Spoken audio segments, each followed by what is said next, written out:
Three, two, one.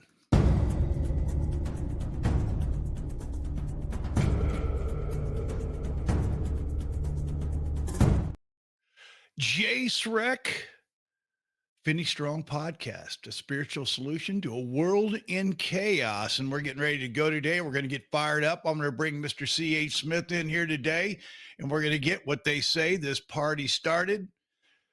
C.H. Smith, what's up today? How you doing? Jay Sreck, how are you doing? Man, I'm ready to roll today. I'm ready to go. Man, look at that. That's perfect. Man, I'm ready. I'm excited. Are you excited today, Charlie? Oh, I'm really excited. I'm really pumped up after last week's episode. For those of you that tuned in, we just want to touch people, and I had somebody reach out to me, and they said they cried and about the message, how it pertained to themselves. And I think you did a good job guiding me along as I basically bared my soul. So crying a good thing, right? We're trying to reveal stuff and figure out a spiritual solution to this chaotic world. Awesome. You know what? I'm going to throw a wrench in things. Are you ready for the wrench? I just decided now's the time to do this, and I'm going to do it. And considering we're going to go a little off script, right? I spent a lot of time on that with AI last night, by the way. Let's go. Let's change it up. Here we go. Boom. All right, let's go. Take 3 minutes and 21 seconds of your time, sir. Are you ready? Let's go. Let's bring that in. Let's bring that in. Let's go. Boom. If I were the devil, if I were the devil, if I were the prince of darkness, I'd want to engulf the whole world in darkness, and I'd have 1/3 of its real estate and 4/5 of its population, but I wouldn't be happy until I had seized the ripest apple on the tree, thee. So I'd set about, however necessary, to take over the United States.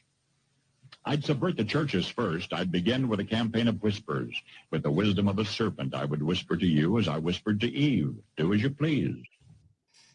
To the young, I would whisper that the Bible is a myth. I would convince them that man created God instead of the other way around. I would confide that what's bad is good and what's good is square. And the old I would teach to pray after me, Our Father, which art in Washington. And then I'd get organized. I'd educate authors in how to make lurid literature exciting so that anything else would appear dull and uninteresting. I'd threaten TV with dirtier movies and vice versa. I'd peddle narcotics to whom I could. I'd sell alcohol to ladies and gentlemen of distinction. I'd tranquilize the rest with pills. If I were the devil, I'd soon have families at war with themselves, churches at war with themselves, and nations at war with themselves, until each in its turn was consumed. And with promises of higher ratings, I'd have mesmerizing media fanning the flames. If I were the devil, I would encourage schools to refine young intellects, but neglect to discipline emotions. Just let those run wild. Until before you knew it, you'd have to have drug-sniffing dogs and metal detectors at every schoolhouse door. Within a decade, I'd have prisons overflowing. I'd have judges promoting pornography. Soon I could evict God from the courthouse, then from the schoolhouse, and then from the houses of Congress. And in his own churches, I would substitute psychology for religion and deify science. I would lure priests and pastors into misusing boys and girls and church money. If I were the devil, I'd make the symbol of Easter an egg and the symbol of Christmas a bottle. If I were the devil, I'd take from those who have and give to those who wanted until I had killed the incentive of the ambitious. And what'll you bet? I couldn't get whole states to promote gambling as the way to get rich. I would caution against extremes in hard work, in patriotism, in moral conduct. I would convince the young that marriage is old-fashioned, that swinging is more fun, that what you see on TV is the way to be. And thus I could undress you in public, and I could lure you into bed with diseases for which there is no cure. In other words, if I were the devil, I'd just keep right on doing what he's doing.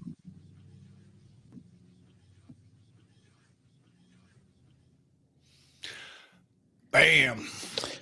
Bam. That's bam for sure. There we are, Charlie. Didn't see that one coming. Well, that's why I said we're going to shake things up today. And I tell you what a perfect time to do that. That was 60 years ago, Charlie. 1965. I wasn't even born yet. What It's incredible. Well, I think that, well, first off, if you like our show, like and subscribe, right? This is about how to manage through a world in crisis from a spiritual perspective. And Paul Harvey kind of 60 years ago hit the nail on the head of what's going on in our society. And I think from a polarization standpoint, we saw like 2 nights ago, where one side is cheering so much and one side is not applauding at all, whether it's good stuff or bad stuff. It feels like we have kind of like Paul Harvey said, we ventured into all the things we were talking about, and this divisive nature of not having unity in our country as we're almost 250 years old. And that's disturbing to me. How did we get here? I know that's a weird question, but how did we get to this place where there's only 2 sides and you're either on that side or this side? How do we get here, Charlie? How did of all the things that we've had in this country, how did we get to a point where, you couldn't sit down at the Thanksgiving table and eat dinner without some type of political mess? Well, I think this is, for me, I think it came with social media and the advent of communication.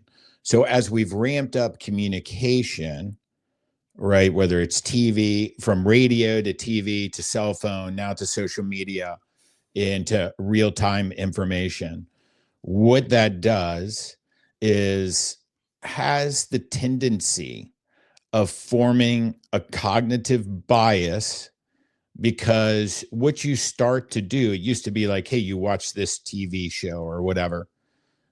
Now you can, with social media, Twitter, which is now X, you can gauge that content to whatever your bias is, and it just keeps on, for lack of a better term, feeding an animal. So then when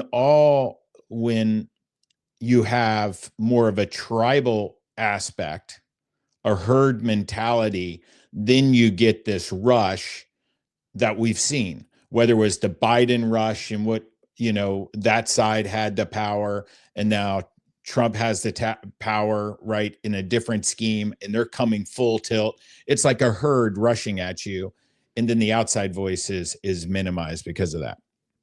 Well, I've always believed that too much power on any side is horrible, right? That there needs to be a balance.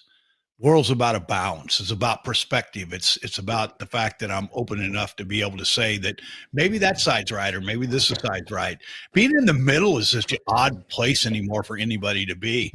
You always seem to have to be swaying to one side or the other. The thing that amazes me, though, is how can everything be all left or all right?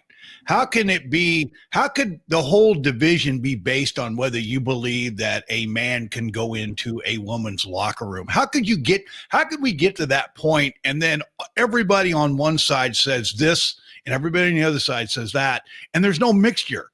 I mean, is the moral compass broken? Oh, the moral compass is absolutely broken. Man, it was just shocking. This is how broken the compass is. Like, I was crying.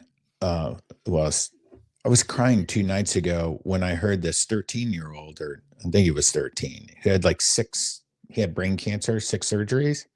And it was like one of those Make-A-Wish type thing, but all of a sudden Make-A-Wish, and like you're on the grand stage with the president, like all the most powerful people in our country.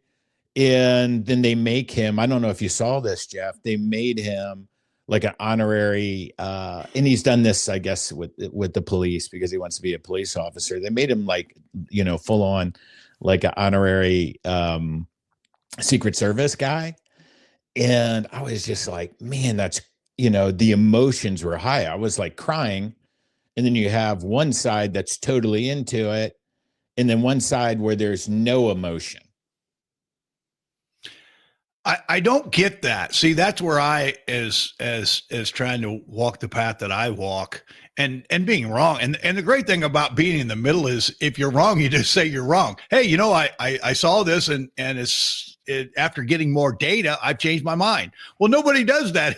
There's no like, if you admit that you're wrong at all, then you're beaten down into the fact that, oh, you guys are wrong.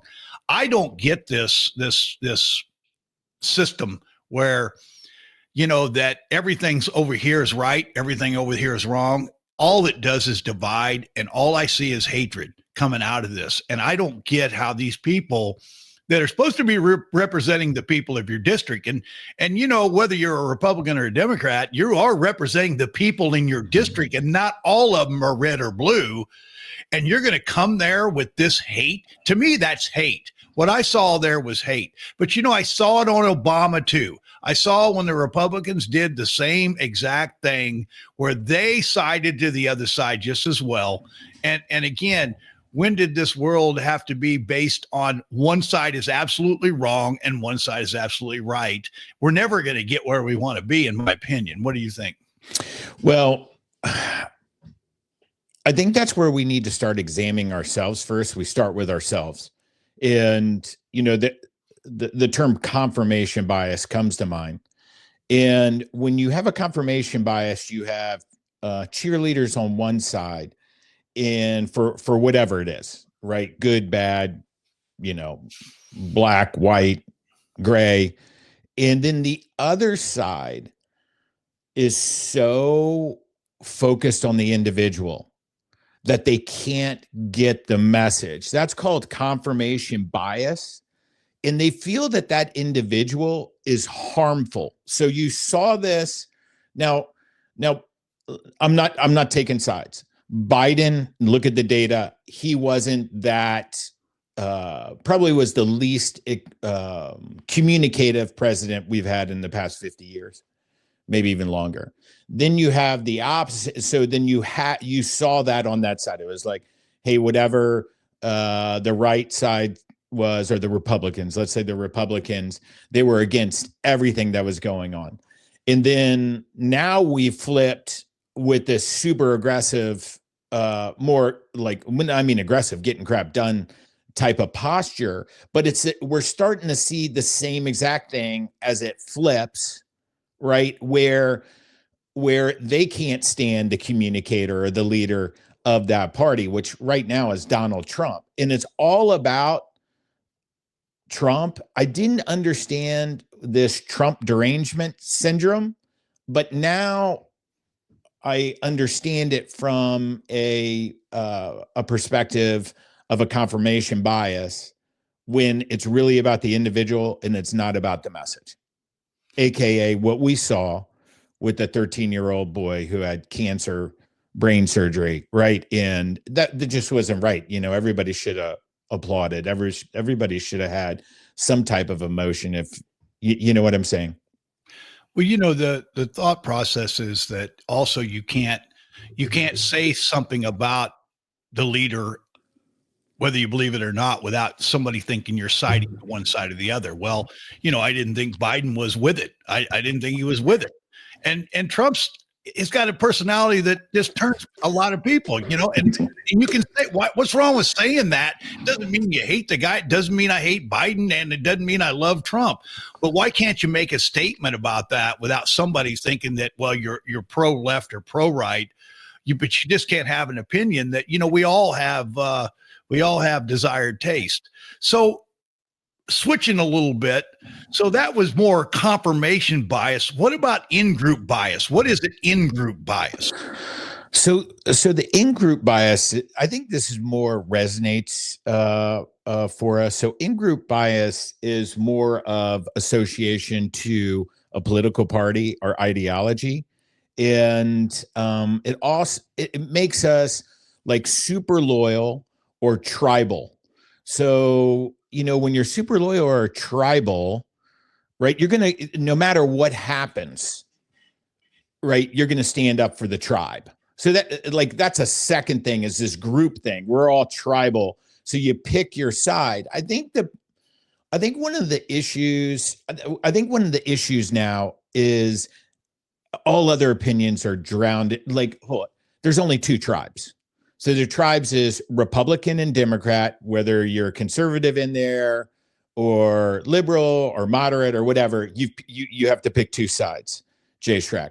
Then there used to be libertarians.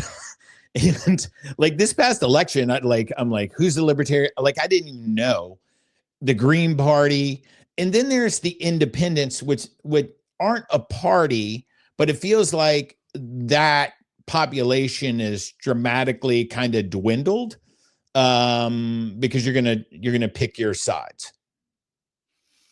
It just seems like there's not, if there's anybody that are on those fringes, the Bernie Sanders, the RFK, these guys that are kind of on the fringes of their party, they get drowned out. So even if there is a voice, these guys that are a little left of that or a little right of that, they seem to get drowned out and crushed by the machine, right? The political machine, whether it be the left or the right, they crush those people, right? So there's no chance of anybody with maybe a voice that is in the middle, right? The voice that may say, hey, we can cheer for this kid who is fighting for his life. We can disagree on this, but we can stand together in unity because it's the right thing to do. Absolutely. I think part of that is in the party itself, we're due to some Pew Research I looked at recently. The party itself is 90% leaning in the direction of the party. So there's no dissent within the party. Whenever you have those types of numbers, there's no dissent because it's so high. It drowns out any dissent within the party itself. Well, that kind of carries now into what we would call motivated reasoning, right? So what is motivated reasoning? You've got it. I'm sure you have an answer for that. Yeah. So motivated reasoning is when your bias comes across from just pure emotion. So now you're thinking, how could that person believe that? Or whatever was said. It's just an emotional, like we are emotional beings. Jay Shrek, you are an emotional being. I just want you to know that. Am I really? Yes. Dang it. Yes. Yes. So then we take the tribalism, right? I know you're like a Geronimo fan, a Western guy, right? I'm just thinking of this. Like, so if you're part of a tribe, right, and you get riled up by the leader, and I'm sure you have a story you're going to tell us about, and then that leader says, charge, you're an emotional being, and right, you're all in. You're leading the tribe, running to whatever the leader is telling you to run towards. Well, and it reminds me of this story of the Apaches of Southern Arizona, right? Because there were 7 groups basically of Apaches, right, in Arizona, and they hated each other. And they hated each other. They were at odds. And the only time that they found unity was they had one common enemy, and that was the U.S. government, right? And so they bound and bonded together. And a lot of people don't realize they didn't like each other. But for the good of the tribe, they unified, right? And a lot of the tribe hated Geronimo. They hated him. It wasn't like, oh, well, you're an Apache, you're going to love this guy because he is this spiritual leader. No, they didn't like him before, and they didn't like him at the end. And so they unified for one purpose. But it didn't mean that they got along with each other. But boy, you get that going on the internet, and you throw I love Geronimo. I love a lot about him. But when I tell the truth about the history of Geronimo, they think that I'm bagging on him because of how he died, right?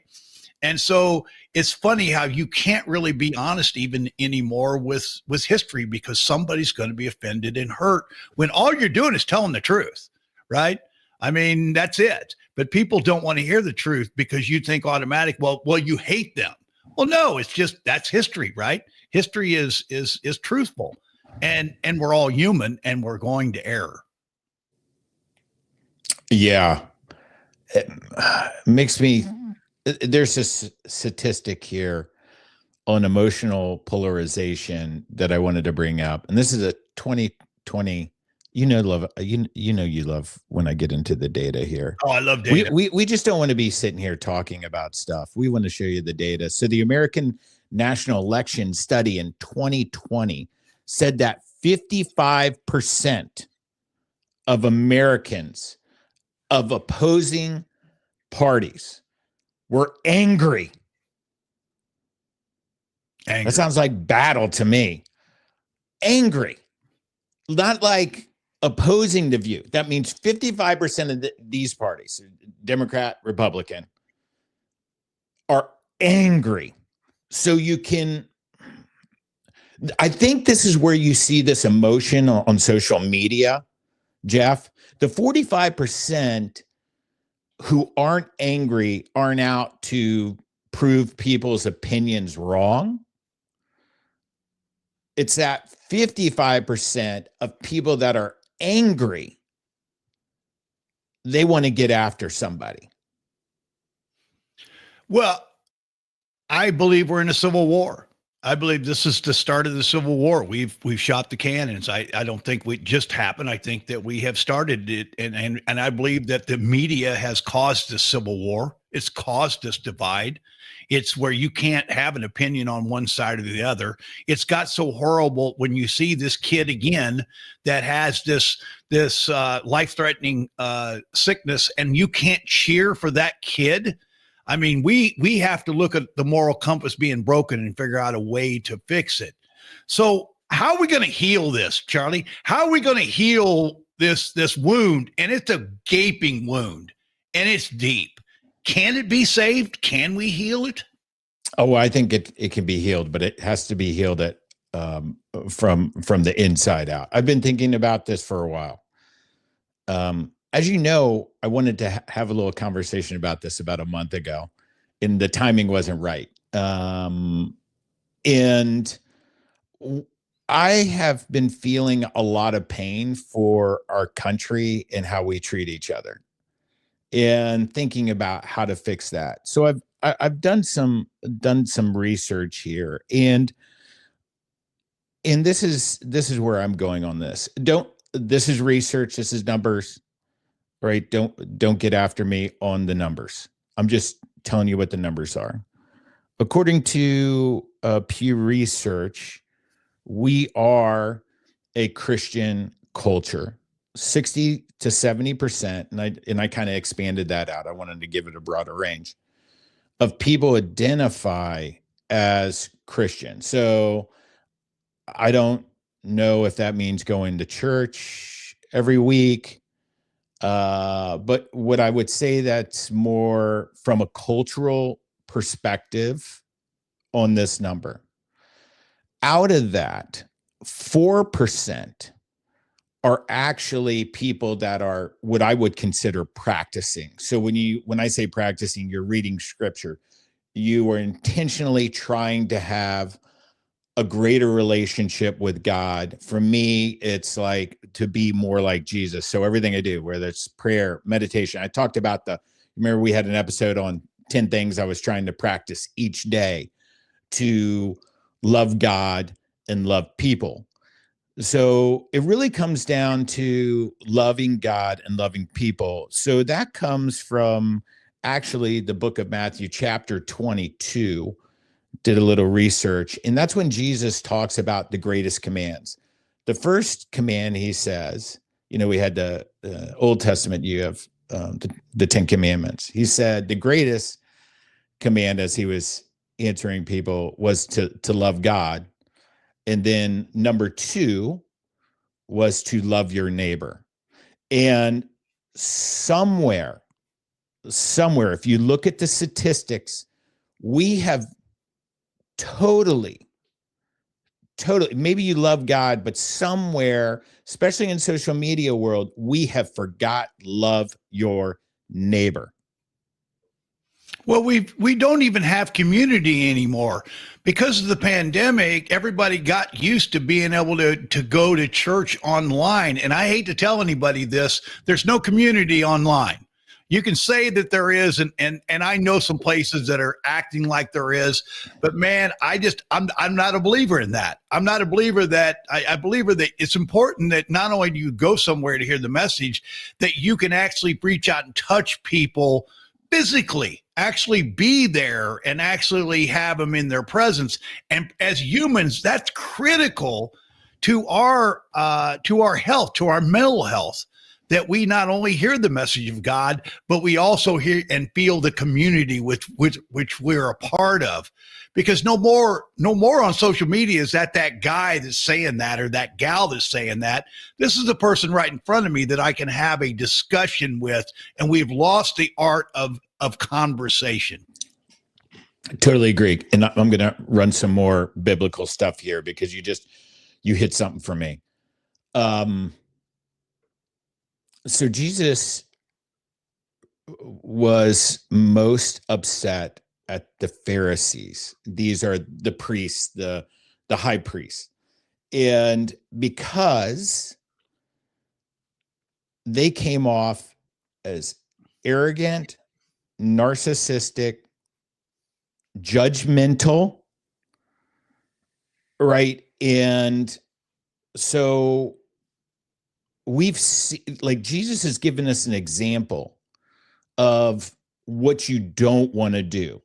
And I'm not saying every Pharisee was this, I'm generalizing this, but they wanted to trap, they wanted to judge, right? And what I've seen is if you are professing faith in anything, like this is who I am, right? And you're critical of somebody. So I'll give you an example. Let's make this practical. I do not stand behind transgender, this whole transgender thing, right? That's my opinion based on my belief system and in my study.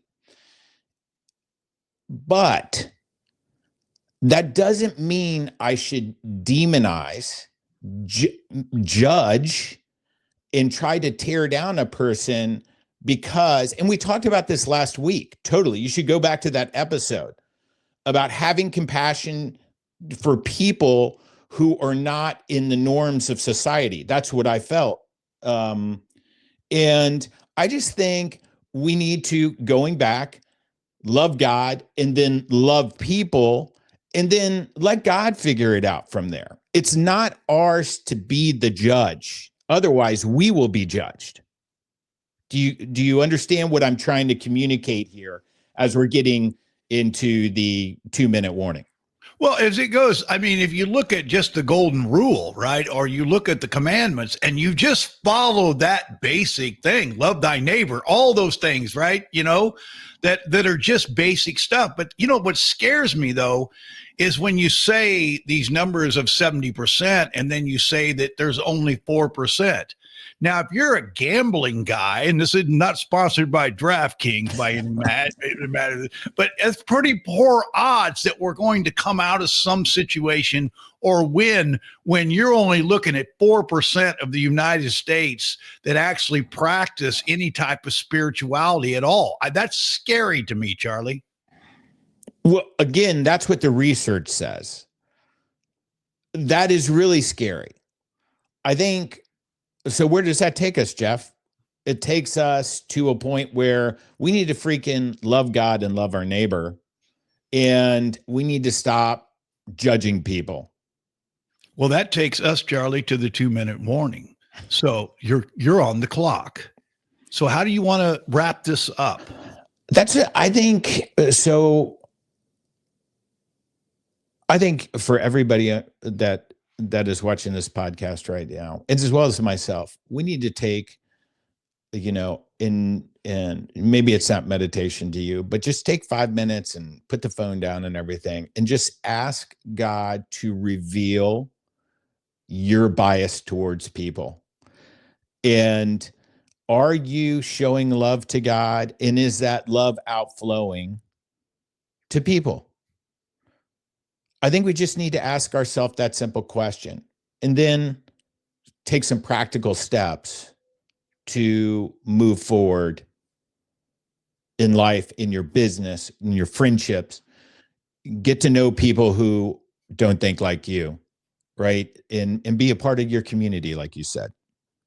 That's excellent. And we can start today, right? It's as simple as, call somebody that you haven't talked to for a while. Just communicate, right? Call somebody that you haven't talked to for a long time, whether they should have called you or you should have called them, and just ask them and get out of self and ask them, hey, how are you doing? How are you? Just start with something as simple as that. And then get up in the morning every day, prayer and meditation. Take 5 minutes out of your day to stop and ask God, what's your journey for me today, God? What do you want me to do? And I think it's simple as that, just to get started. We got to get the 4%, Charlie, to at least 5. Come on now. If we can get to 8%, we're going to change the world. We could double the odds. That is awesome. It's been awesome. Again, Charlie, I appreciate you. It's been awesome to chat with you, and I appreciate your friendship. It means the world to me. And I think we'll close with that. God bless you, brother. God bless you all. Thanks for joining. Thank you, Charlie. And as my daughter Morgan would say on hers, is that regardless of who you are and what you've done, Jesus Christ is your Savior, and he will forgive you. All you have to do is open your heart to him. Have a great day. It's been awesome. 3, 2, 1.